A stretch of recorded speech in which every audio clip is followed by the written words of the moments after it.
വിസ്മരിക്കപ്പെട്ടതും വികലമാക്കപ്പെട്ടതുമായ ചരിത്ര സത്യങ്ങളെ വീണ്ടെടുത്ത് വരും തലമുറയ്ക്ക് കൈമാറാനുള്ള ഉത്തരവാദിത്വമാണ് കുംഭമേളയിലൂടെ നിറവേറ്റപ്പെടുന്നതെന്ന് മൗനയോഗി സ്വാമി ഹരിനാരായണൻ പറഞ്ഞു. ദേശസ്നേഹികളുടെ ആത്മാഭിമാനം നഷ്ടമാക്കുന്ന തരത്തിൽ വികലമാക്കപ്പെട്ട ചരിത്രത്തിന്റെ സത്യാവസ്ഥ പുറത്തുകൊണ്ടുവരാൻ ആവശ്യമായ പഠനങ്ങൾ നടക്കണമെന്നും അദ്ദേഹം കൂട്ടിച്ചേർത്തു. തിരുവഞ്ചിക്കുളത്തുനിന്ന് തിരുനാവായിലേക്ക് നടത്തിയ ധർമ്മജ്യോതി രഥയാത്രയ്ക്ക് നേതൃത്വം നൽകിയവർക്ക് കൊടുങ്ങല്ലൂർ സുഹൃത്ത് വേദി നൽകിയ സ്വീകരണ ചടങ്ങിൽ സംസാരിക്കുകയായിരുന്നു അദ്ദേഹം.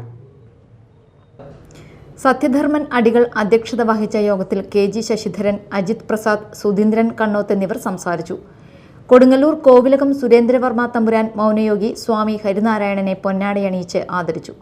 ഹരിതം ഗ്രൂപ്പ് MD ഹരിദാസ് പാപ്പുള്ളി ഉപഹാരം സമ്മാനിച്ചു.